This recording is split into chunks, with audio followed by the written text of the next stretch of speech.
I'm Ken Huff, co-executive director with SBCAN, and I'll call the meeting of the SBCAN's North County Roundtable to order. And it's a small group, so let's just run around the table and introduce ourselves. Cliff, you're first. Cliff Solomon. Well, I'm going to have to leave a little early. I've been and I'm knee deep in the noise that is happening in the airport, so I'm going to go. We haven't heard that here. I don't know what you're talking about. So I'm gonna go speak to the airport board once again. And with that, I'll jump over to Dana. Dana, I'm really glad that you're joining us.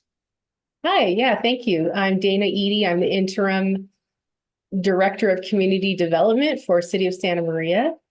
And thank you for inviting me. I'm just here to give an update on our general plan.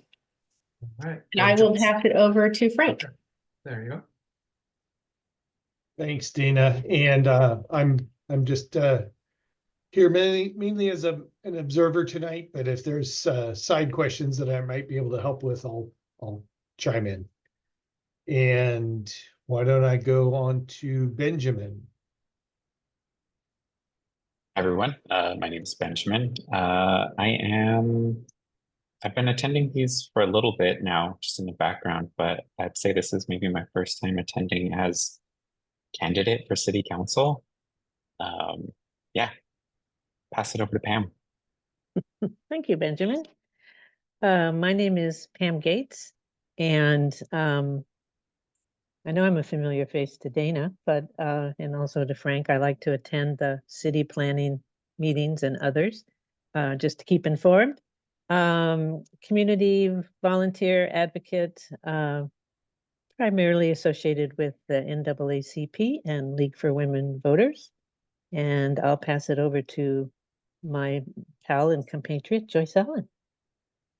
Hi, Joyce Ellen Whitman here, sort of recently retired and recently became involved with SBCAN. Looking forward to learning more. And over to John. Hi, I'm John Ullman. I'm the director of the Santa Barbara Ventura chapter of the CR Club, and I'm glad to see all of you. And over to Gary.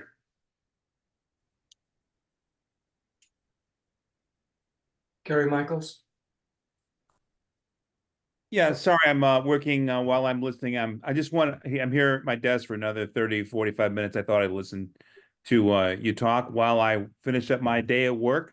Just a resident citizen here of Santa Maria. Thank you very much. All right, thank you. And Jeannie. Jeannie Sparks, co-executive director of SBCAN. And has Nancy been introduced or introduced herself yet? No, I haven't. Hi, everyone. I'm Nancy. Sorry, my computer is broken, so I'm keeping my camera off, but I'm the assistant director here at SBCAN. Nice to meet you all. So welcome, everybody. Thank you for the introductions. And the first item on the agenda is the Santa Maria General Plan, which we've been following for some years now. And so we're happy to have Dana Eady here, as she introduced herself, interim director of community development, and give us an update on where things stand and where it might be that there'll be an opportunity for us to weigh in again. Yes, thank you, Ken. So hi, everyone. And I'm here with Frank Albro as well. Frank is our principal planner here, but he's also been filling in, doing some planning manager items as I've been working as the interim director. So I invited Frank to come today just to add anything he can, about what we've been working on, and for you to all meet him as well. So, so I think, as most of you know, we started working on our general plan update right around 2020 is when we started. And, we worked on it through COVID, and we had a lot of initial public outreach meetings at the beginning of that process. And that included looking at some of the existing conditions of the city and where there were opportunities to make maybe improvements related to land use. And then we also worked on our housing element update that happened during that process. And Frank manage that. So that's one of the elements of the general plan, and that was recently adopted and has been certified by the state earlier this year. It was late last year and early this year. And then we also developed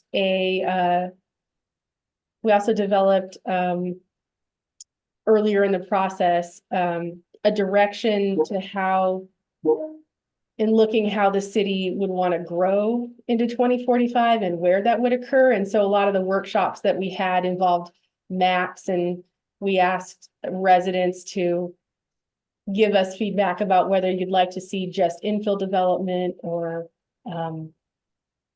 only annexation, potentially growing out of the city, or a combination of the two. And where we settled at the end of last year was a combination of the two. So in December of last year, the city council adopted what's called the preferred land use alternative. And I think most of you, I don't know all of you, but I know most of you, and I think most of you were at that meeting or had been involved in following that. And so it includes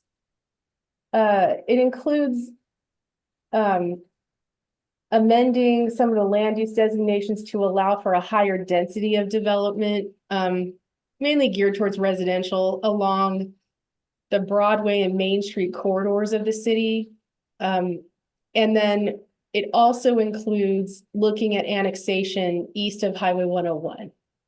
And so since December of 2023, the consultant that we've been working with on the project, which is Ramey and Associates, they have been moving forward with doing some studies to look at that, specifically the annexation area that the city council mentioned during that December meeting, giving us direction to study. So I don't know if you recall, but they also added on some additional area to study at that meeting, which is what we used to call the Bradley Lands area. It's in the area of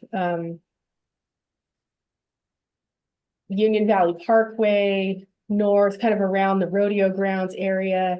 So that was added on at the city council meeting. And since that time, our consultant has studied that and determined that it really doesn't make sense from a land use standpoint to include that area for annexation. That area has some issues with tiger salamander, red-legged frog. There are some slopes in the area that would make infrastructure difficult to put in, specifically related to sewer that would need lift stations and things like that. Also, that area has a lot of oil well development in the past, and that area was actually studied by Santa Barbara County in, I want to say 2005, 4 or 5 for future development, and it was rejected at that time as well.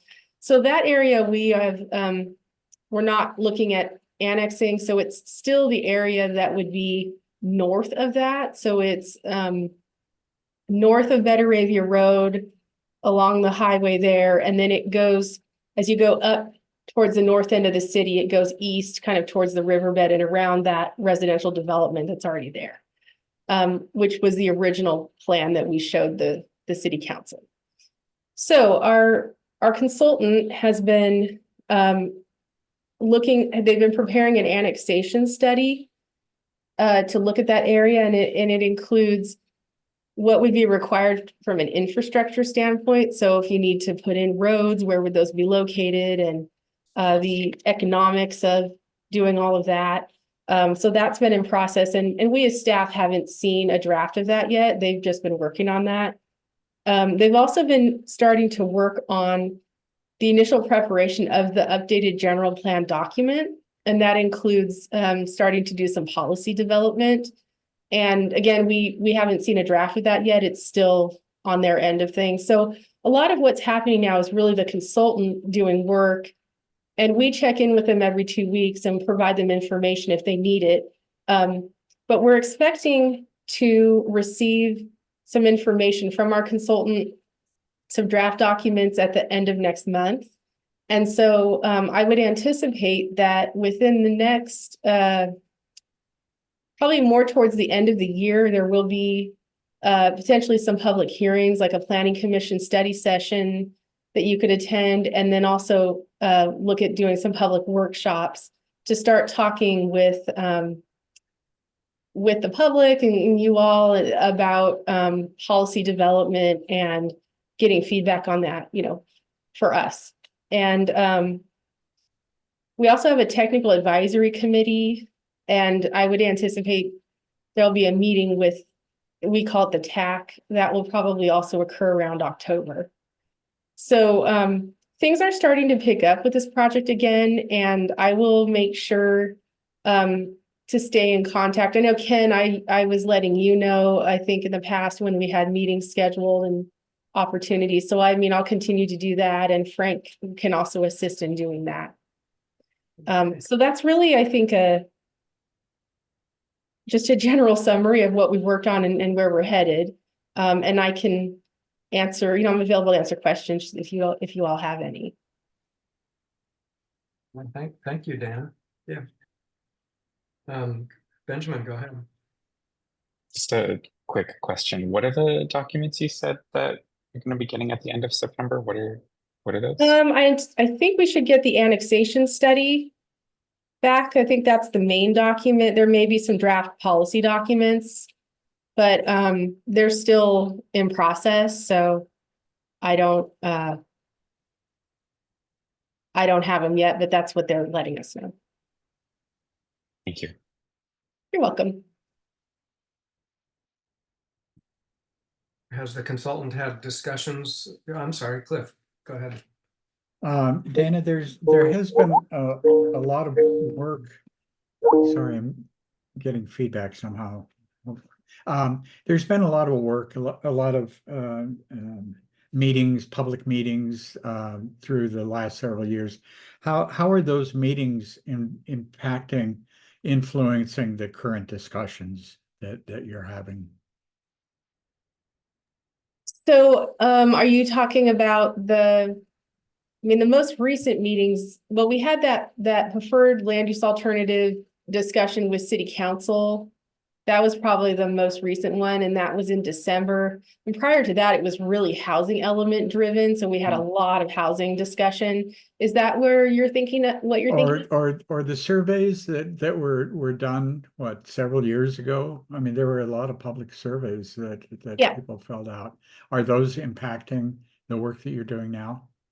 Well, the information we took to council was really based on that. And getting based on the results of those studies. And yeah, we're still, those studies and all of that information that we gleaned throughout the public workshops that we had, that really formed the basis of where this is going. And so yes, that's still, those are still very important, and there will probably be more surveys and more opportunities as this moves along, because, part of updating a general plan is really, what does the city want and what do the residents want? And also our city council and our decision makers are a big part of it as well. But what we present as staff comes from all of that work that we do. And I think it's important that when we take this forward to the next step, that's explained, and we do tend to do that. I think if you watch some of the prior presentations, we usually say there was this many surveys and this was the results. And we really try to show how much we've done in working with the community to get to where we are now. So it's all of those things are still important, and we do keep those in mind. Great. Okay. Thank you very much. You're welcome. Ms. Eady, are the residents or the people who are involved in the creation of the project, do they know what the water constraints are? So the consultant that we're working with? Yes. No, I mean, do the stakeholders in the community? I believe so. I mean, Santa Maria is kind of unique in the way that we're set up with water, through the adjudication agreement and all of that. So I believe so. I mean, I mean, do you We like haven't- count up all the water that's actually available and then say, well, we can only do so much with the available water that we have? We haven't ran into that issue yet, but I still think that it might just be a little bit early for it. I mean, as we develop the policies, there's going to be policies that probably will address water use and will address development. And Right. so I think it's going to be important to have those policies lined Like up. I could say I want to buy a helicopter, but if I don't have the money, then Mhm. why talk about buying a helicopter? You know what Yeah. I'm saying? We currently haven't had an issue with water, but I mean, if we go into a drought, that could change. So that's something that's important to keep in mind for sure. I mean, to John's point, we have had a couple of good water years, and my lawn looks a little greener than it has sometimes in the past. Nobody's telling us we're in a big drought, stop. But we're talking about a general plan that's going way into the future. So I think I think John raises a really good point that's got to be addressed clearly. Pam, please go ahead. Unmute. Dana, I know that obviously this is really early stage, but I'm curious if in part of the discussion has to do with the types of housing in terms of affordability, which seems to be a great need as opposed to the Rice Ranch type of housing. Yes. Yeah. So our housing element is important. Frank, do you want to talk about that? Sure, yeah, I can chime in on this topic. So I'll just, and forgive me if you're all aware of this, but just the basic, so the housing element is a little bit different of a animal than the rest of the general plan, because the state reviews our housing element and they also certify the housing element, where that's not done for any other aspect of the general plan. It also is set on timelines that are established in state law, which also don't apply to the other elements of the general plan. And that's why the housing element was ahead of the rest of the general plan effort, is because we had to meet our state mandated deadline to have a new housing element adopted. Part of that deadline is what's called the RHNA cycle, or Regional Housing Needs Allocation Cycle. That is the number of housing units the state determines each region is needed to build in order to meet the housing demand. And we're in the Santa Barbara County, SBCAG is our Council of Governments region. They divvy up among the member jurisdictions, the county, Lompoc, all of us in this area, the number of units we need to accommodate. So we have a number, 5,418. When I forget everything else, that will be the thing that I continue to say, 5,418, because it's ingrained in my head. So that was our current RHNA number we had to meet. That is further broken into affordability categories. So what we needed to do with this housing element was document that the city had sufficient land at sufficient density zoning to accommodate or to facilitate the construction of these units. So through the housing element, yes, there's not only that, where we identify where affordable housing might go, but there's also a number of programs that are in the housing element to, for instance, increase density to, again, facilitate affordability.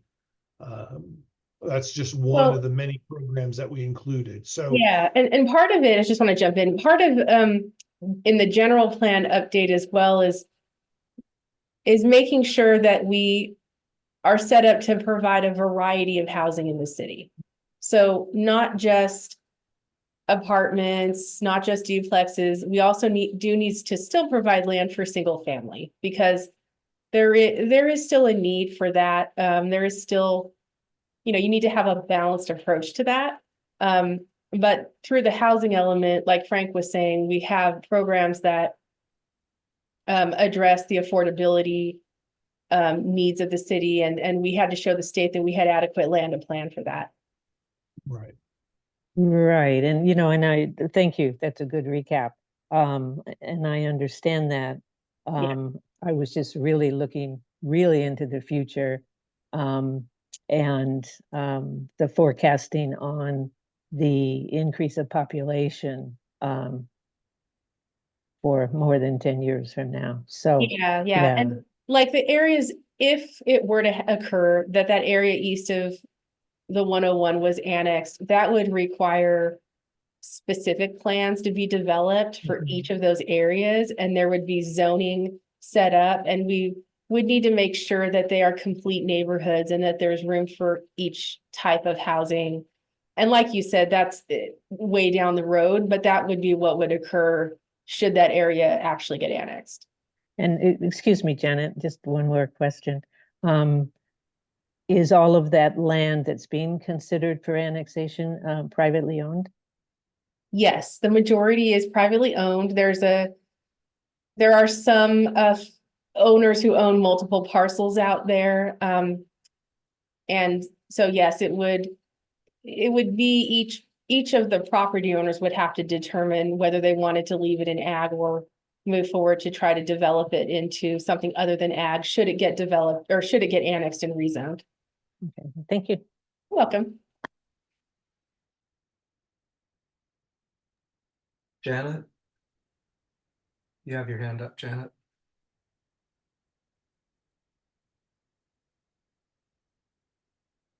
And it looks like you're talking, but it doesn't say you're muted, but I can't hear you. Could be her connection. If there's a chat feature, we could try that. I don't know if there is.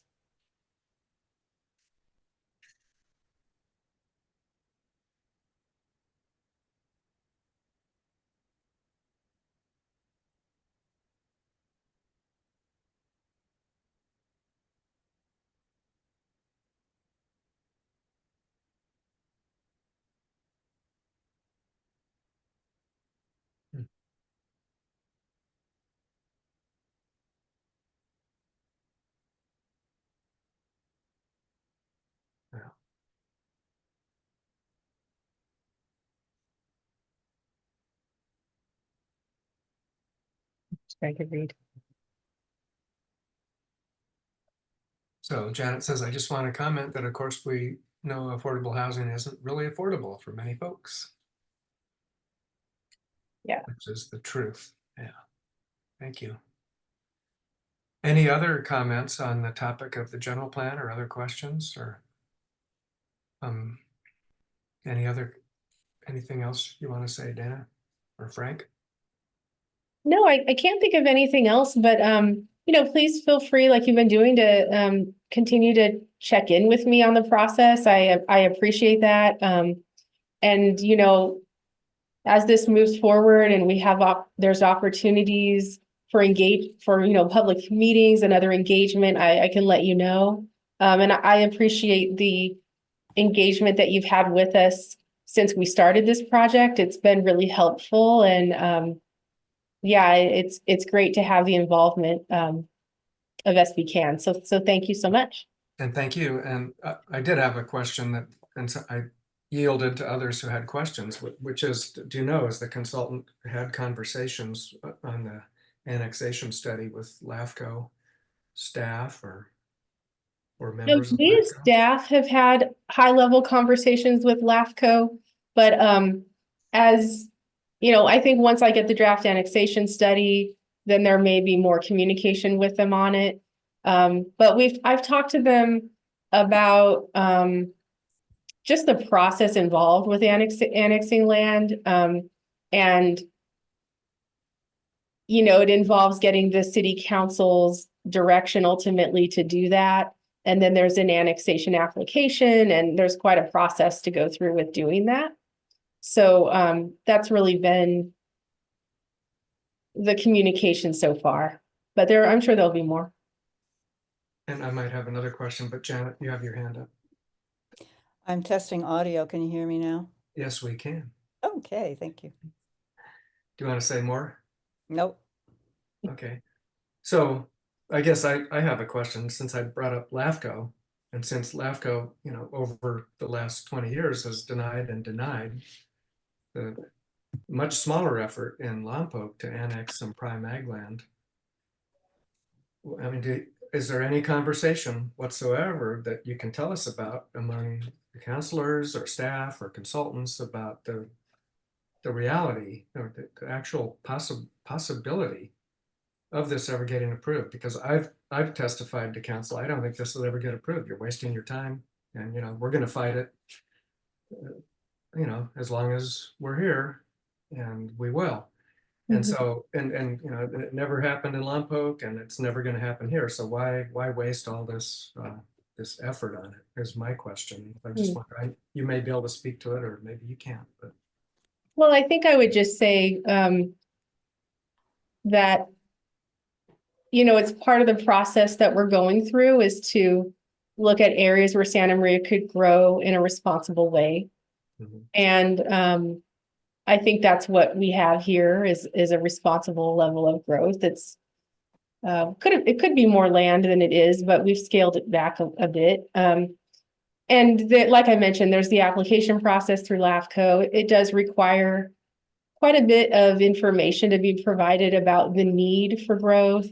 There needs to be a fiscal study and infrastructure analysis of that area. So it really just remains to be seen, but I understand the concerns that you have and the history of what's gone on in the past. But for this project, we're moving forward and looking into this, and we'll have to see how it goes as it keeps going forward. Well, thank you. Okay. Let's see. Thank you very much. And welcome, Joyce Howerton, just joined us. Hi. Hi there. I do have a question. Can I jump in? Please do.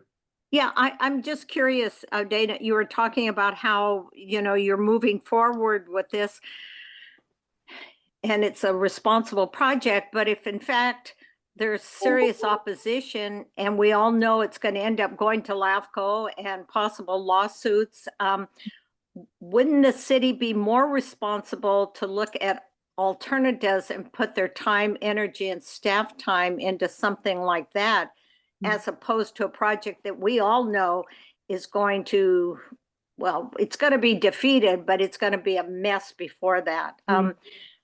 I just would encourage you to go back to your bosses and say, let's look at alternatives that actually might have a chance of being developed in the future. Thank you. And thank you for that comment. And part of the studies that and I know you weren't here this entire time, but part of the studies that the consultant that we're working with, Ramey and Associates, is doing is to ascertain the fiscal impacts, infrastructure impacts, all of that resulting from that annexation area. And we will end up bringing that back to our city council, for additional decision-making on their end for that. And there's also still an intensification of infill property that's involved with this as well. So that's why we do these studies. They inform the city and our decision makers, and then they can ultimately decide if that's what we want to present as the general plan update once it gets back to them. Hopefully educate them as well. Yeah, education is a big part of this, and Yeah, and all the public input we get is very important. So thank you. And I actually need to go pick my daughter up pretty soon. So if there aren't any other questions, I might go ahead and log off, but I just Okay, wanted to mention that. But thank you again so much for having us here, and feel free to reach out if you have any other questions after this. thank you so Thank much. you, Dana. Take care, Okay. Thank you, Dana. Bye-bye. Thank you, Frank. Right. Let's see, Gary Joyce. So I guess Frank's brother works for the city of Lompoc. Oh, Dean, okay. I didn't ask him. So, we have two other items on the agenda other than other stuff that somebody wants to bring up. And one of them is this truck rack. And one person who will be here in 15 minutes is important to that discussion. Gianna, I wonder if we might, does anybody have to leave right away? And Jeannie, are you okay if you went ahead with Santa Maria River stuff for the Yep, next few mine's minutes? gonna be John, are really you going to brief. be able to stick around? Yeah, I'm here. I can talk about the other two. Okay, all right. Well, Jeannie, is that okay if I switch those? Yeah, and mine's gonna be really brief, but I just wanted to bring this up. So it's the Santa Maria River bed restoration, is what we're calling it. SBCAN is working with Channel Islands Restoration and the County of Santa Barbara to do some planting and restore some sites that were formerly encampments in the riverbed. And those are located just west of Highway 101. And they just cleared those out a week or so ago, and other ones that are located in the riverbed just on the other side of the levee near Magellan and Seaward. And we did our first site visit a week ago. And the ones just west of Highway 101, we have to wait a little bit more before we actually do restoration there, because even though they cleared out those sites, there's still a lot of junk there.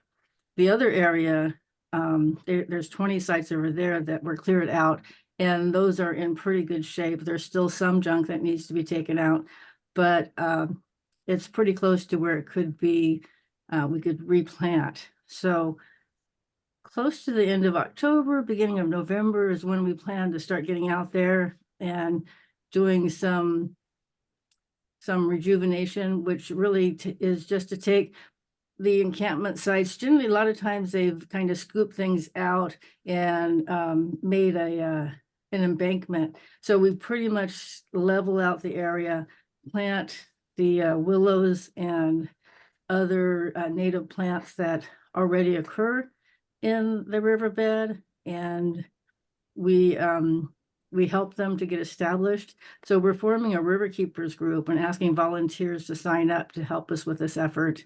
Channel Islands has done this restoration before. Santa Barbara County Action Network has not. So we got a grant to work with Channel Islands Restoration.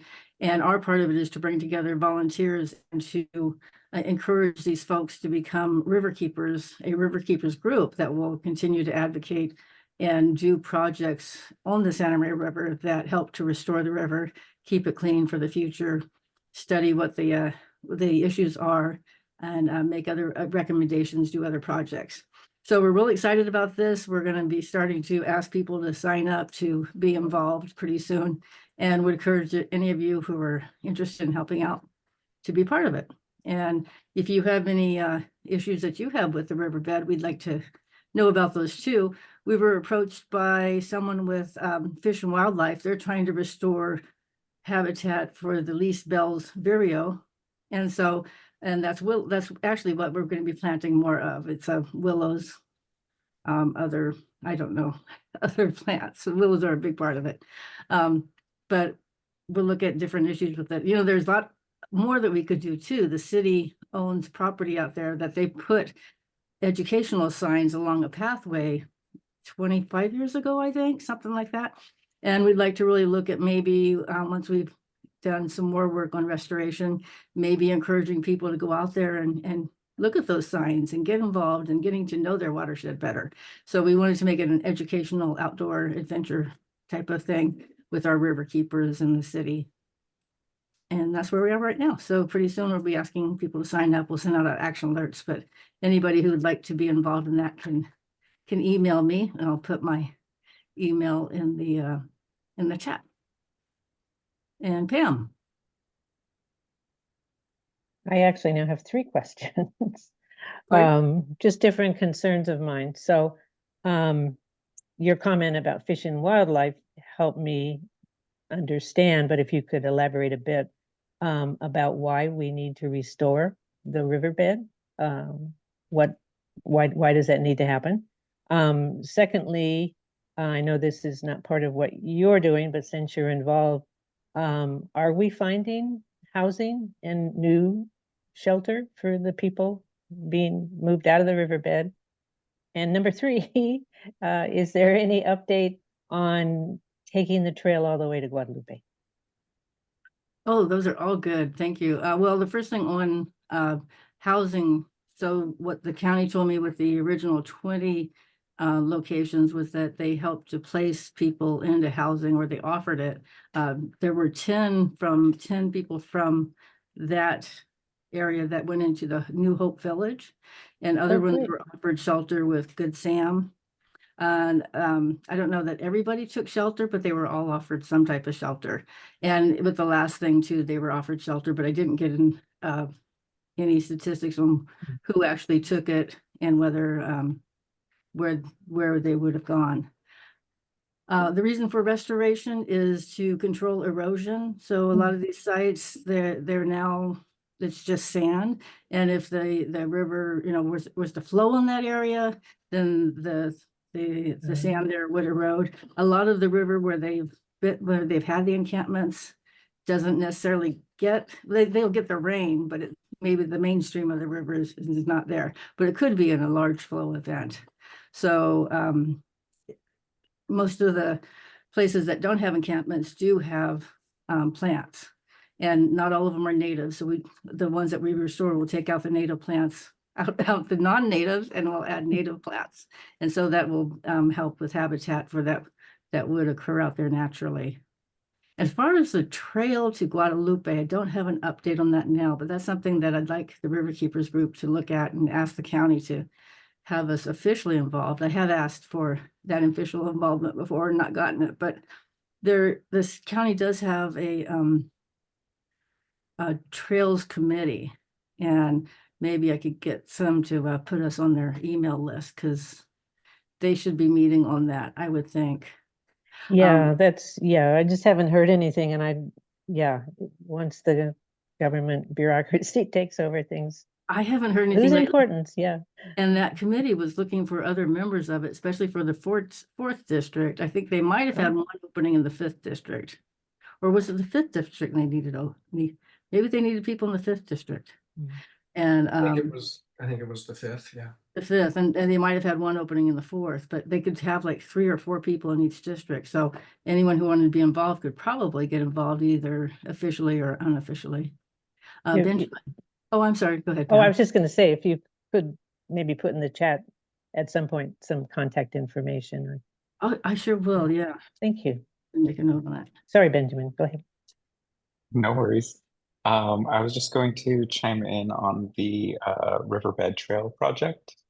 I don't know what the latest update you all had was, but in May, I received an update from some people working in that project at the county.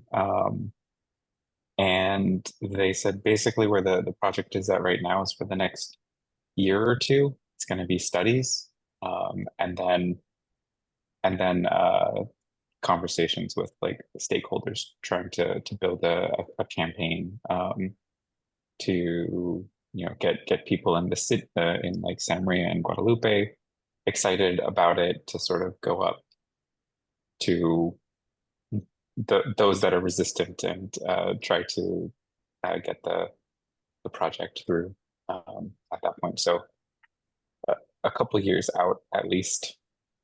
Do you know, is the county conducting the study themselves, or they got consultants, and just exactly what are they looking at? And are they taking input from the public when they're doing the studies? That's I don't remember if it was by the city or by a consultant. I know some of the things that they were, trying to accomplish with the study was to try to figure out,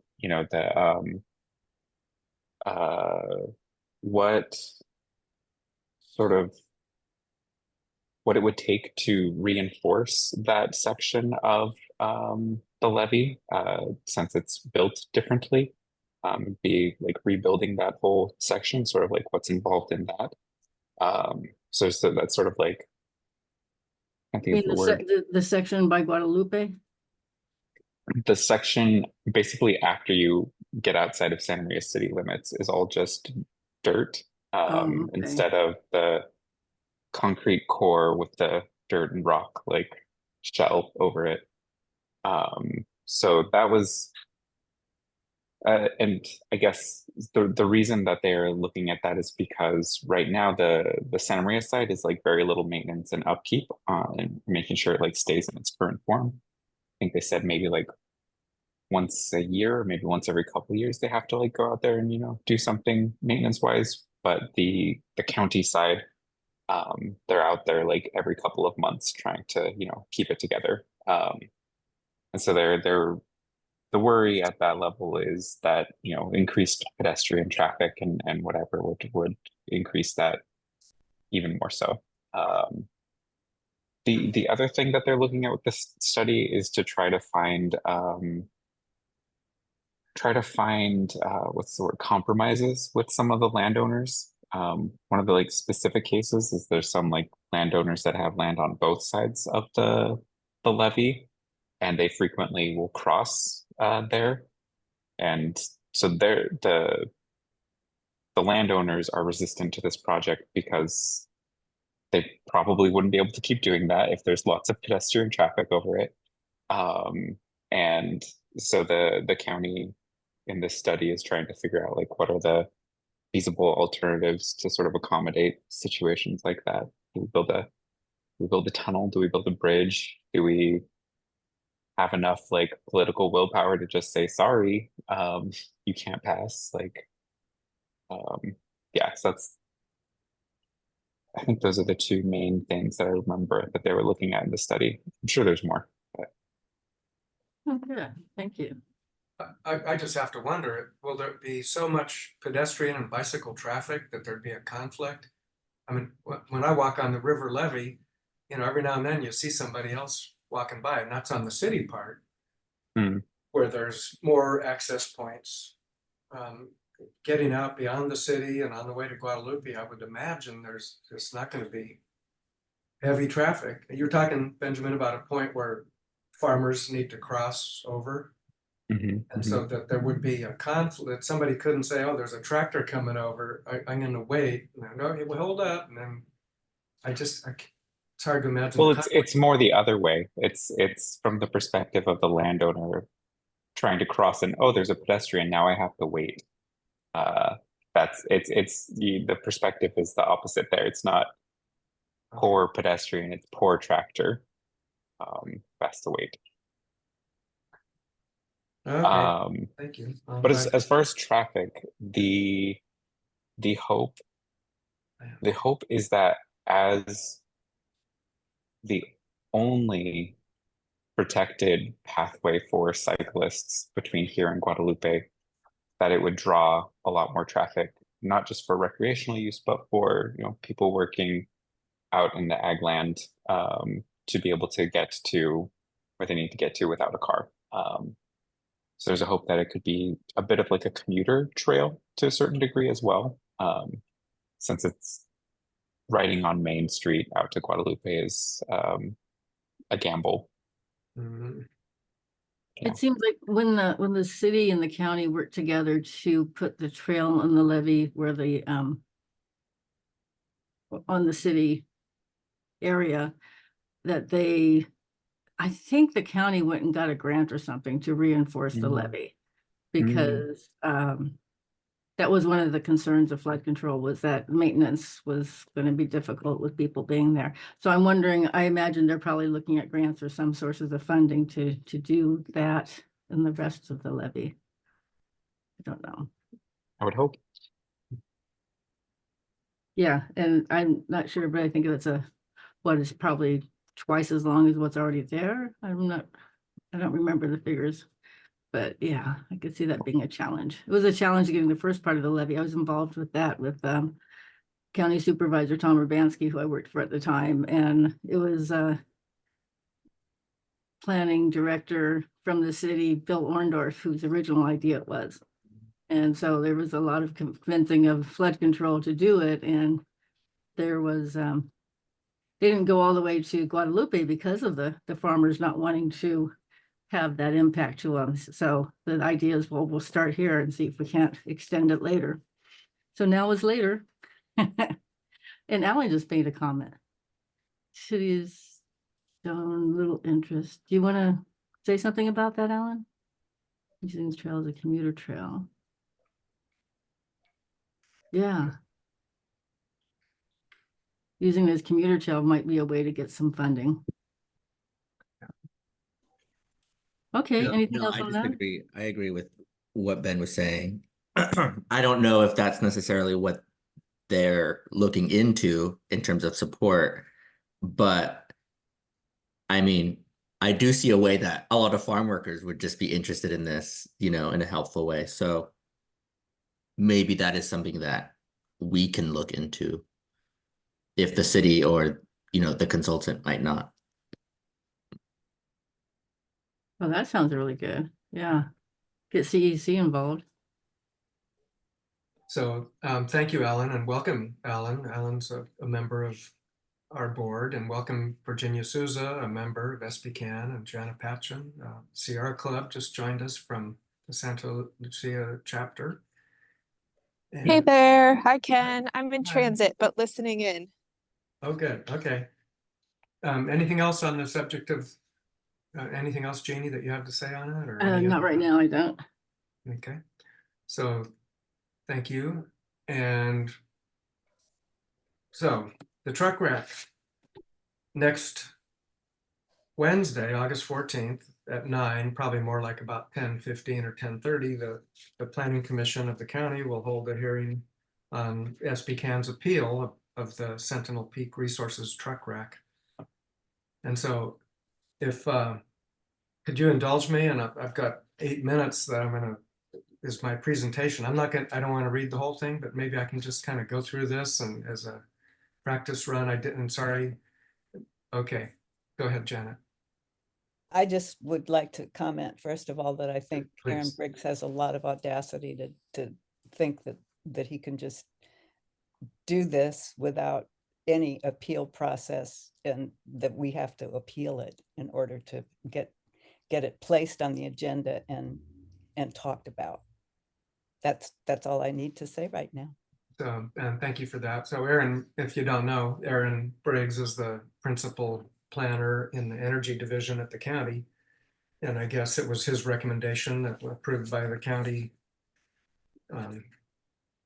community development director, I guess, Lisa Plowman, to just approve this. It's a land use permit. And so they approved it, and under their rules, they can do that. But is that the wise thing to do? I don't think so. And that's one of the things I want to say to the commission. And so the crux of our appeal is that this proposed truck rack, which is designed to allow the restart of oil production in the Purisima Hills north of Lompoc, will result in 6 or more truckloads of crude oil to be hauled 165 miles to Coalinga every day for up to 50 years. And the number of truckloads and the distance and the number of years puts this project in the same order of magnitude as the ExxonMobil trucking proposal, which the commission and the Board of Supervisors denied not that long ago. And those denials were based largely on the hazards of trucking crude oil on certain state highways, 101 and 166. This proposal that's that we're looking at now would use 6 state highways, a county road, and a city street. And it presents the same kind of hazards. And therefore, we're arguing the same level of rigorous analysis ought to be done, namely an EIR should be conducted for this proposal, as was for the ExxonMobil proposal. The reason that the staff gave in their report is that the ExxonMobil proposal required changes to a coastal development permit. So that required an EIR, and this doesn't require a coastal development permit change. It requires a land use permit.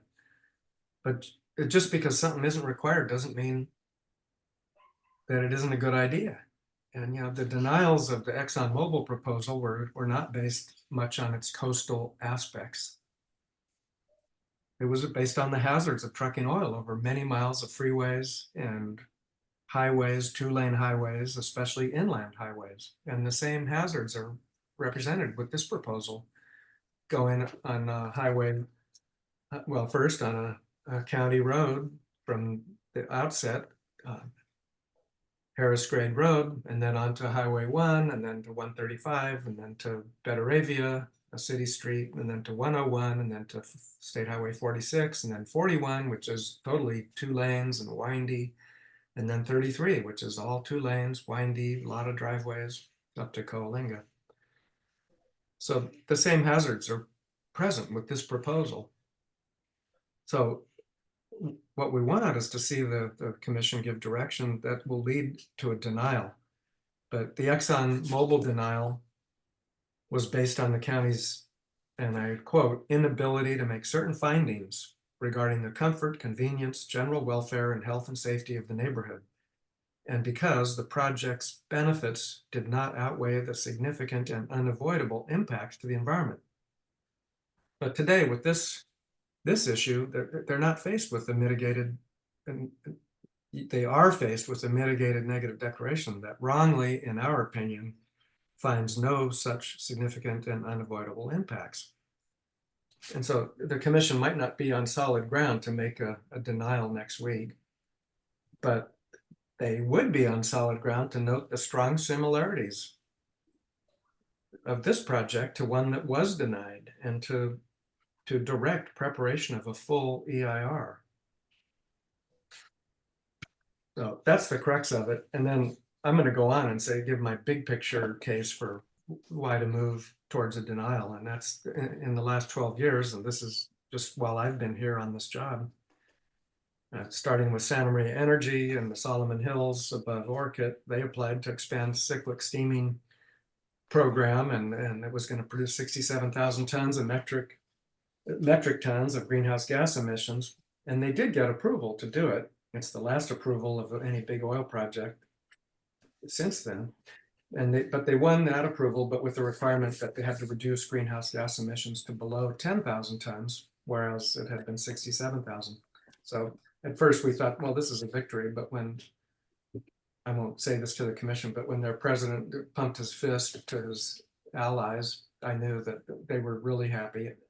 At about $1 a barrel, it was a steal to buy those emission credits.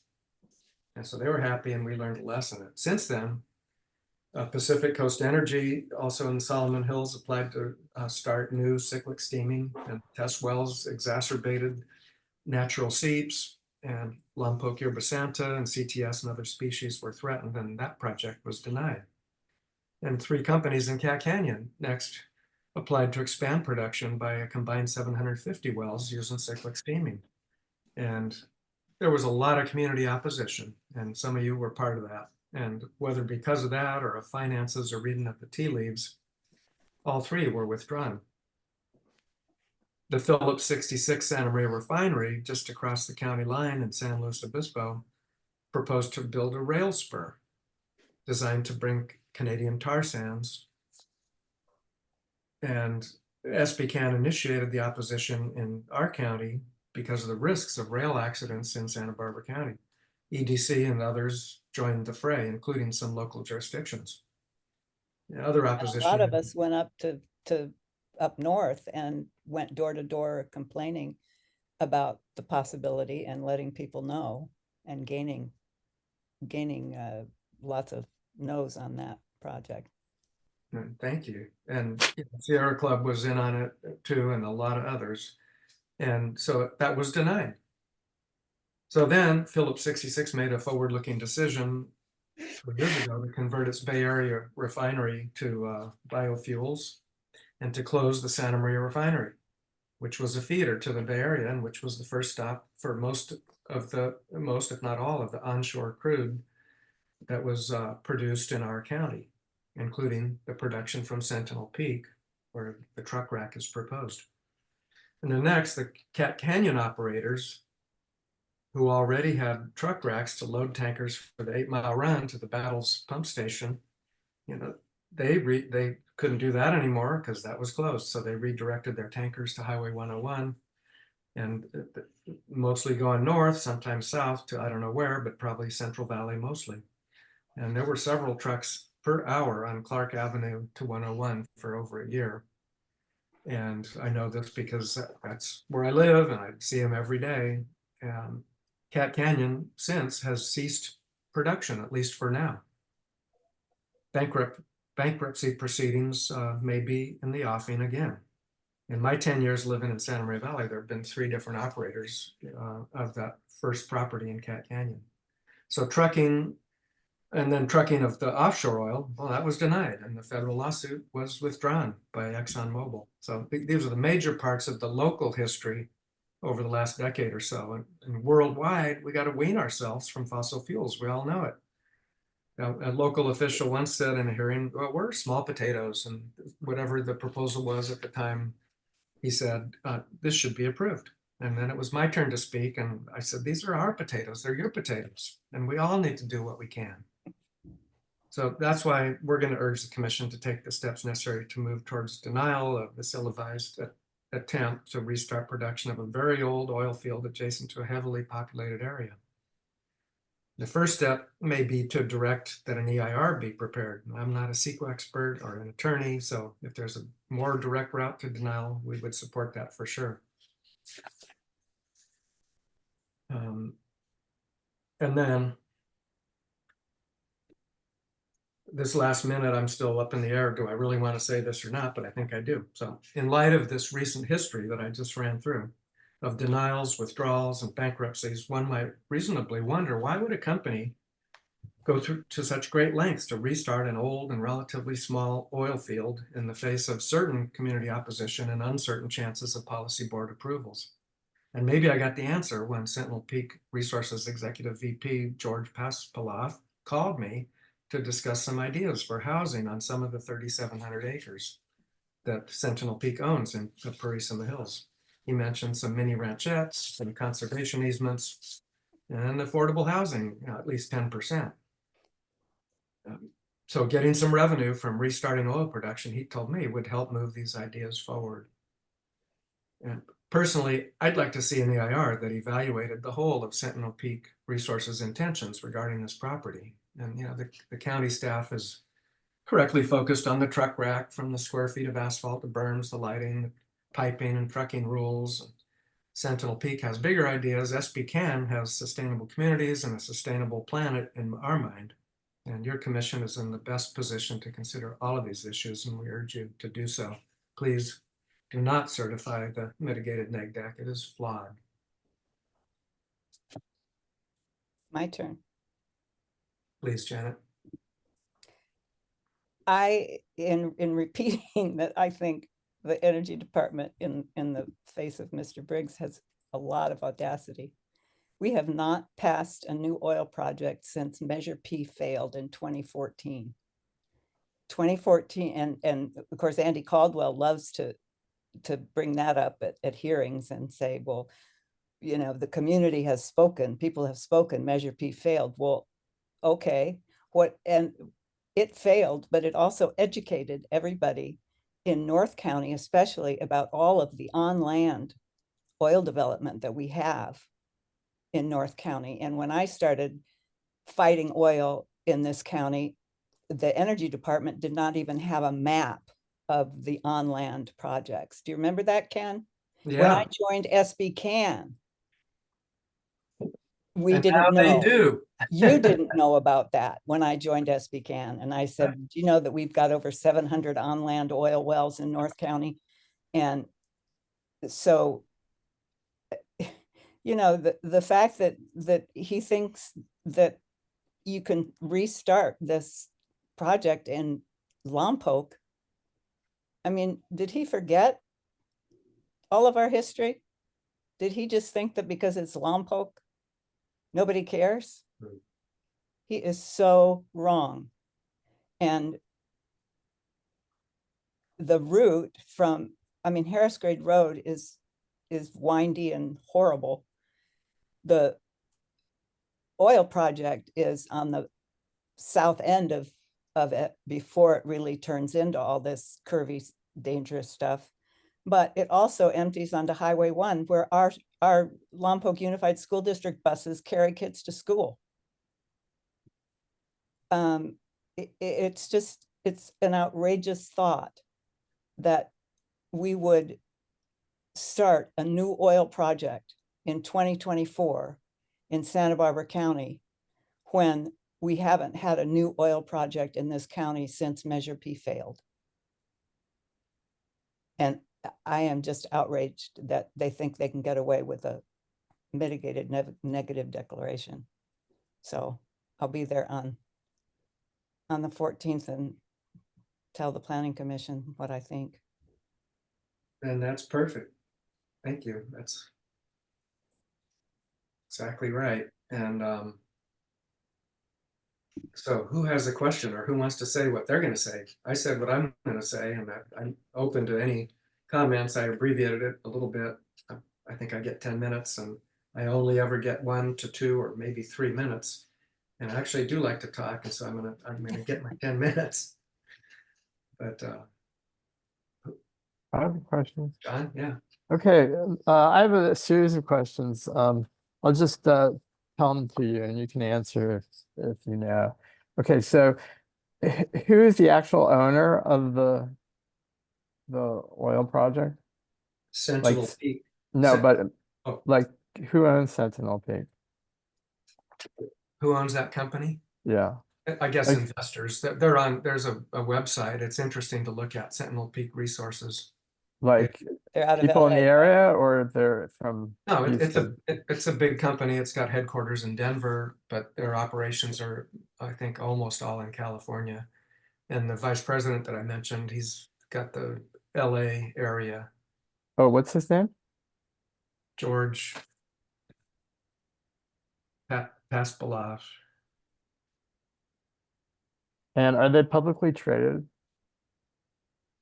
I don't on know. the stock exchange? I don't know. Okay. You mentioned this deal. What is the real economic mechanism here driving this project?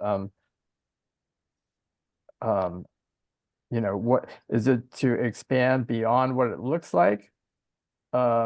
Use different technologies? Is it to I think fund it's this development well, project? I think it's interesting that he called me. I think he thought he'd tell me about affordable housing and he'd buy us off or something. We said, oh, okay, you can do this and you'll pay for some affordable housing. But when he actually did get a hold of me, it wasn't really that. It was mini ranchettes and so forth up in the Priest in the Hills, which is a lot of environmentally sensitive habitat. And there's no way we're going to be supportive of that. So I think they're just trying to restart what they used to have. They don't have a pipeline over to the Phillips refinery anymore. And so if they can get this truck rack in, then they can produce some oil and make some money. Is it worth it now as opposed to like last 7-8 years? I mean, so they haven't produced since, I guess, a year and a half or so since Phillips shut their refinery down. So okay, and it's 6 additional trucks. Well, a there's day? six trucks. They don't have any trucks right now because they don't have a truck rack. Oh, okay, so it's 6 trucks a day round trip. Yeah. Okay, and Only for 50 years. Yeah, do the math. I'm not. Yeah, why don't you? Yeah, I mean, six times a year, like let's talk about a year. Yeah, it's, Yeah. oh, here it is, 36 million miles. Okay. Okay, it's 109,000 trips over the 50 years. Times 330 miles per trip. It's 36 million miles, which is so many times around the earth. Whatever, you know, if people put different of those numbers before them, maybe it's helpful. I don't know. Right. It's laughable. It's a lot It's because outrageous. I need to say, and I'll let you have other questions, and then Joyce has her hand up, but I think they're gonna come back, or there might be a commissioner, and it might be John Park might say it, or somebody else might bring it up. Well, 50 years, is it really fit? Because the VP, that when I told him, so 50 years, he goes, oh, wait, what? That's what your project is. It's up to 50 years. And he was aghast, kind of. He was surprised anyway, to say he was surprised at that. So I would expect them to say, well, you only need 10 years. And the commissioners might say, well, so I don't want to go overboard on how many trips or how many 36 million miles over 50 years, because they might just come back with that, scale it back, and then we put too much into that. Is it every day of the week? Yeah, every day of the week, and it's an average of 6. If it's raining, they won't run trucks, and if there's road construction or something and they can't run them, well, then they'll be able to make up for lost time, but it's limited to on an annual basis. And one of the comments that we put in our appeal, or in our comment letter, I don't think it's in the appeal, but the comment letter said, interesting to note that it's like 1 truckload a year under the threshold of 1,000 tons of greenhouse gas emissions. And so it's 2,190 trips per year. 109,000 trips. Oh, no, sorry. Over 109,000 over 50 years. No, but I mean, for 1 year, it's 365 times 6, 2,190, and then it's both ways. So it's 4,000. Yeah.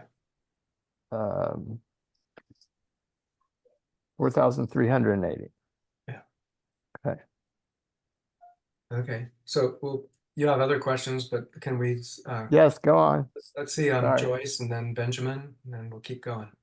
Yeah, somebody made the comment about why are they doing this now? And I don't personally think it's about the oil. I mean, it is about the oil, but I think this is a very small project in an area where you don't normally have a lot of activists turn out.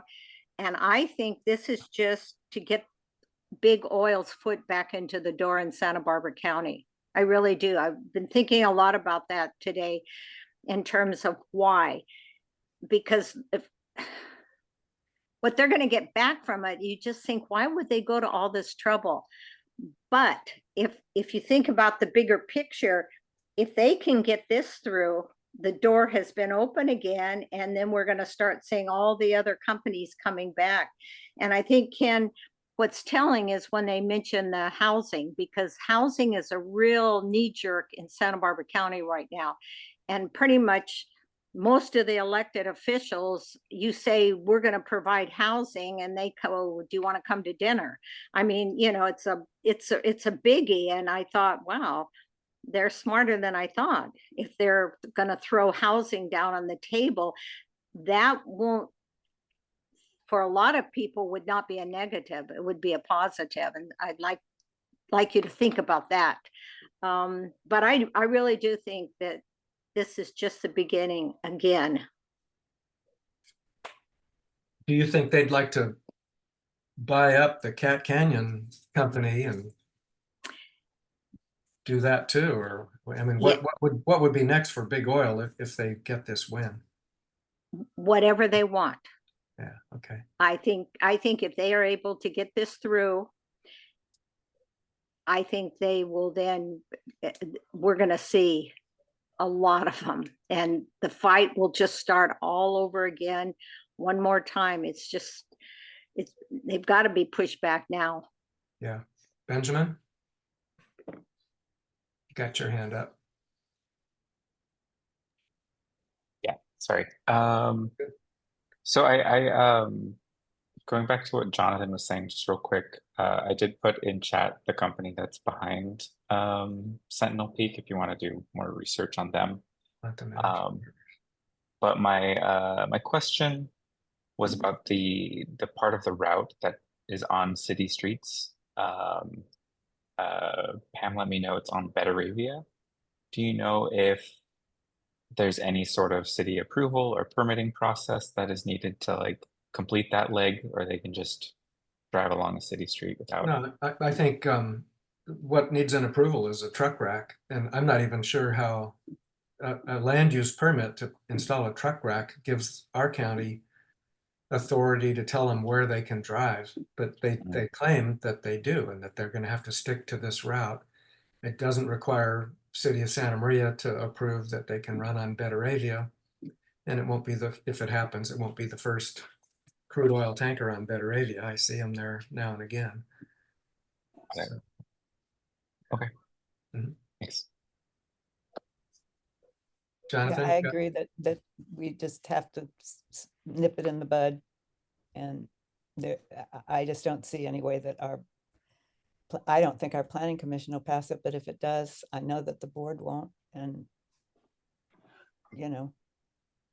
Yeah, and I agree. And I think Joyce's comment a minute ago would be pretty compelling for the supervisors. I think it's true. Jonathan? And I think their estimation of no activists in Lompoc is pretty wrong too. Yeah. Well, No, I said not many activists. Well, not many.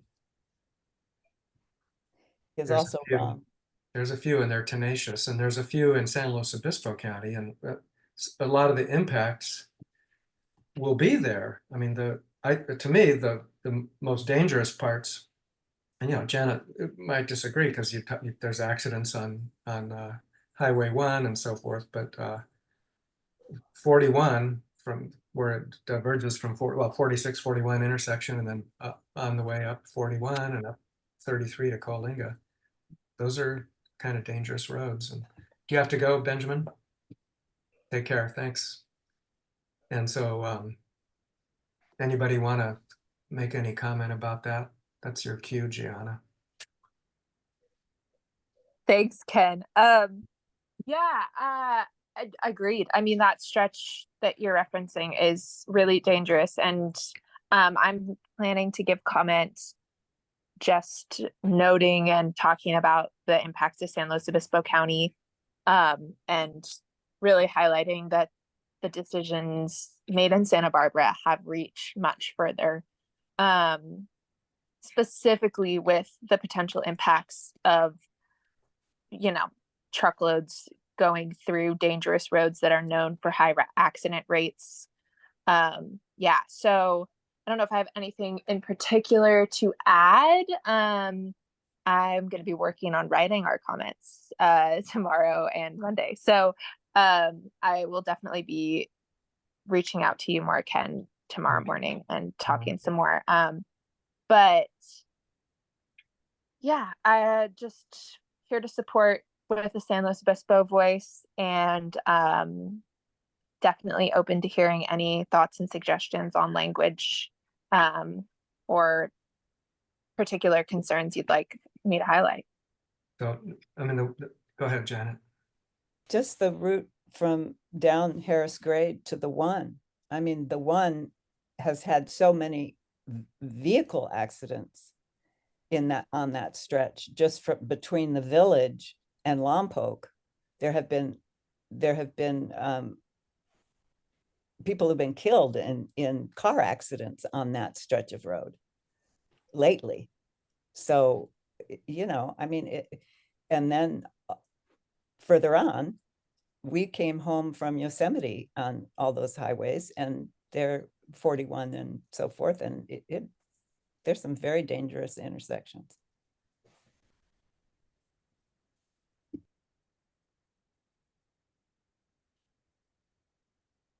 Yeah, I mean, it's not an easy stretch to, and Ken, you were the one highlighting to me in the last trucking case with EDC that it was the danger of this drive that really was an important part of that effort to stop. I mean, it was the crux of how the denial came to be. And I think a lot of people and maybe commissioners and board members were motivated by climate change and all, but they had to get down to something this detailed to make certain findings to get it across the finish line. And so I think they're going to need that here too. That's why I don't see them making a denial, but I'd like to see them get the ball rolling towards it. And whether it's definitely, don't certify. If there's one thing that we all need to say is don't certify this flawed mitigated neg deck. And it's flawed for that reason. There's other flaws in it, but the other flaws I don't think are going to be the compelling ones. I think it's the risk of upset and, crashes. That's how the other one was denied, and that's how I think this one will have to get denied.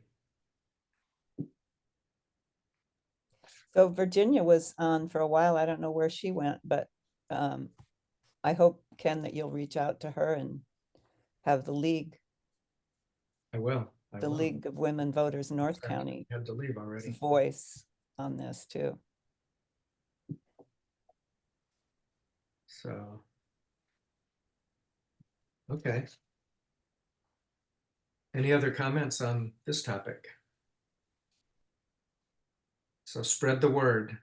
We need a good turnout. And I'm glad for all your comments today. I'm heartened and we will prevail. I'm pumped.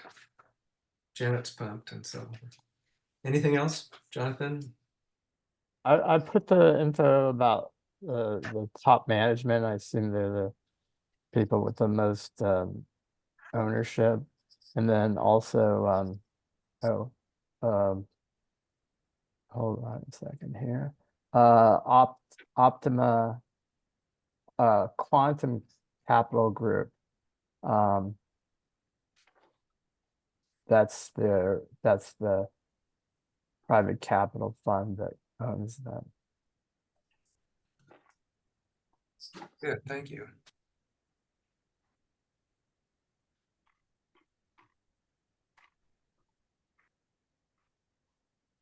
All right, any other comments on the topic? Anything else anybody would like to bring up? I have some good news happened today. Yeah. The Chumash Heritage National Marine Sanctuary was at the Coastal Commission today for a consistency determination for them to decide if the sanctuary designation would be aligned with California coastal policy, and it passed. So Great. not the final checkpoint, but an exciting checkpoint. And we are hearing that the final EIS should be coming out in September. And we heard that from NOAA themselves. So exciting. We're so close and still just trying to keep that momentum going. But yeah, an exciting decision made today that wasn't too unexpected, but you just never know. That's great. That's great. Congratulations. Fantastic. Thanks. Yeah. Wonderful. On not good news, the Space Force Base has denied that Coastal Commission or anybody else has anything to say to them about all of our launches. So that's real interesting. Yeah, okay.